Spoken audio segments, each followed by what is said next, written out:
Assalamualaikum warahmatullahi wabarakatuh. Perkenalkan, kami dari kelompok 1 akan membahas tentang gadai dan hipotek. Sebelumnya, saya akan memperkenalkan teman-teman saya. Saya sendiri nama Rizky Aryana Zulma, NIM 119118. Kemudian teman saya Nur Rahim, NIM 11710107. Yang kedua Intan Sekarsari 119114. Yang ketiga Muhammad Farhan Zain 119115. Yang keempat Muhammad Anzal Furqoni 119116. Yang kelima Rizya Prasandi 119117. Yang ketujuh Husni Mubarak 11210113. Assalamualaikum warahmatullahi wabarakatuh. Untuk pembahasan yang pertama yaitu tentang pengertian gadai. Pengertian gadai menurut pasal 1150 KUHP Perdata, gadai adalah suatu hak yang diperoleh seseorang berpiutang atas suatu barang bergerak yang diserahkan kepadanya oleh seorang berutang atau oleh orang lain atas namanya, dan yang memberikan kekuasaan kepada pihak yang berpiutang untuk mengambil pelunasan dari barang tersebut secara didahulukan dari orang-orang berpiutang lainnya, dengan kekecualian biaya untuk melelang barang tersebut dan biaya yang telah dikeluarkan untuk menyelamatkan setelah barang itu digadaikan. Biaya mana harus didahulukan? Untuk yang kedua, sifat gadai. Sifat gadai di sini dibagi menjadi 4. Yang pertama, aksesoris, yaitu berlakunya hak gadai tergantung pada ada tidaknya perjanjian pokok atau hutang piutang. Artinya, jika perjanjian hutang piutang sah, maka perjanjian gadai sebagai perjanjian tambahan juga sah. Dan sebaliknya, jika perjanjian hutang piutang tidak sah, maka perjanjian gadai juga tidak sah. Yang kedua, barang gadai tidak dapat dibagi-bagi, ondel buar, sekalipun hutangnya di antara para waris si berhutang atau di antara waris si berpiutang dapat dibagi-bagi. Yang ketiga, barang yang digadaikan merupakan jaminan bagi pembayaran kembali hutang debitur kepada kreditur. Yang keempat, barang gadai berada dalam kekuasaan kreditur atau penerima gadai sebagai akibat adanya syarat implicit tailing. C. Objek dan subjek gadai. Objek gadai adalah benda bergerak berwujud, bertubuh, dan benda bergerak tidak berwujud atau tak bertubuh. Benda bergerak karena sifatnya menurut pasal 509 KUH Perdata adalah benda yang dapat dipindahkan, contohnya meja, dan yang dapat berpindah sendiri, contohnya ternak. Sedangkan subjeknya tidak ditetapkan, artinya siapapun, jadi setiap manusia selaku pribadi dan setiap badan hukum berhak menggadaikan bendanya.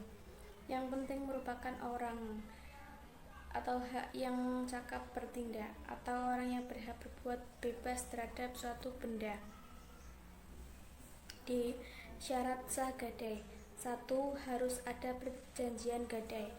Persetujuan gadai berdasarkan ketentuan pasal 1151 KUH Perdata menyatakan bahwa persetujuan gadai dibuktikan dengan segala alat yang diperbolehkan bagi pembuktian persetujuan pokoknya. 2. Benda gadai harus diserahkan pemberi gadai kepada pemegang gadai. Titik berat terjadinya gadai adalah barang harus dilepaskan dari kekuasaan si pemberi gadai. Cara penyerahan benda gadai adalah berbeda tergantung pada jenis benda gadainya.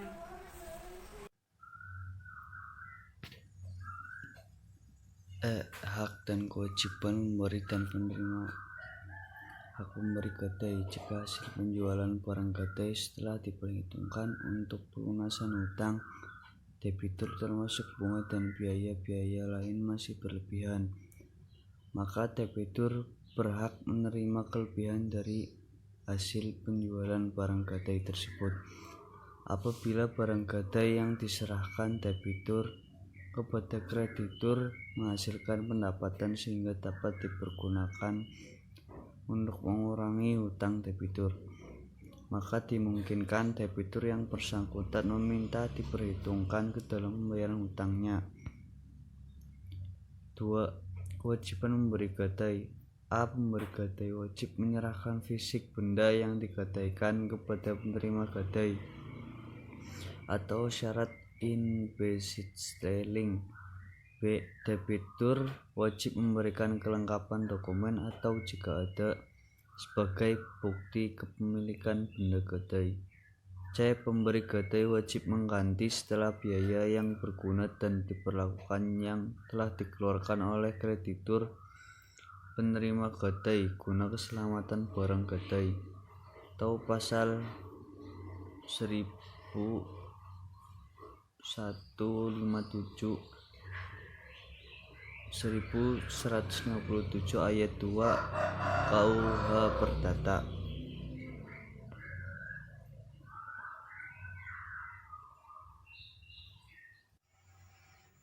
Saya Muhammad Anzal Furqoni akan menerangkan tentang hak penerima gadai.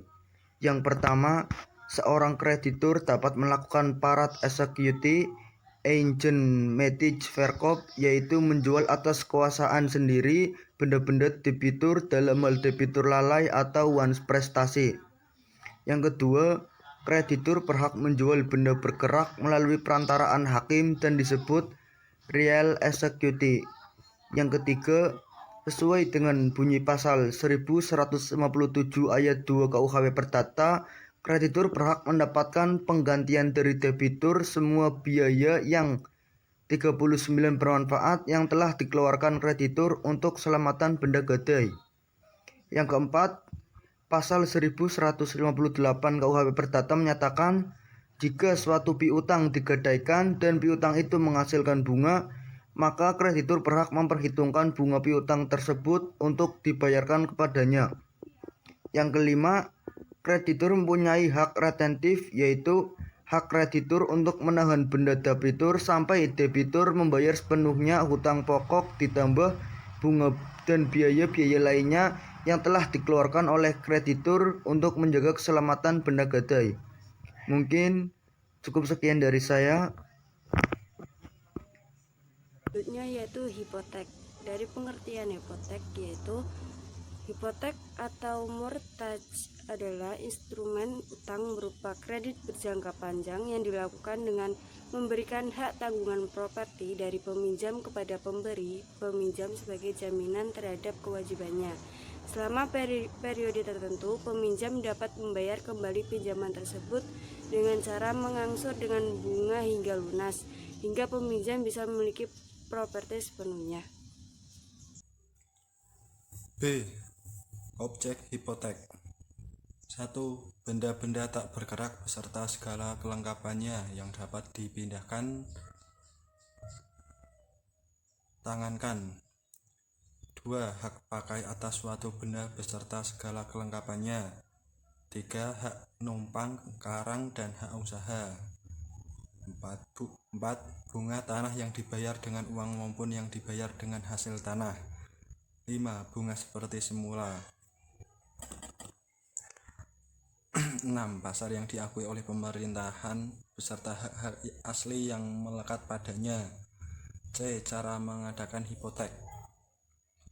Menurut ketentuan pasal 1171 KUHP Perdata, hipotek hanya dapat diberikan jika ada suatu akta autentik. Jika seseorang ingin memasang hipotek, maka perjanjiannya harus dibentuk dalam bentuk akta resmi yang dibuat oleh pejabat pembuat akta tanah (PPAT) setempat. Berikut pihak-pihak yang bisa menjadi PPAT. 1. Notaris yang dapat ditunjuk oleh Menteri Dalam Negeri untuk menjadi PPAT. 2. Seseorang yang bukan notaris tetapi ditunjuk oleh Menteri Dalam Negeri untuk menjadi PPAT. 3. Camat yang menjadi PPAT secara ex officio. Terima kasih.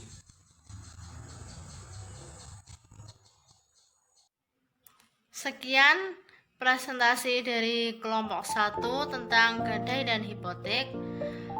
Kurang dan lebihnya mohon dimaafkan. Wassalamualaikum warahmatullahi wabarakatuh.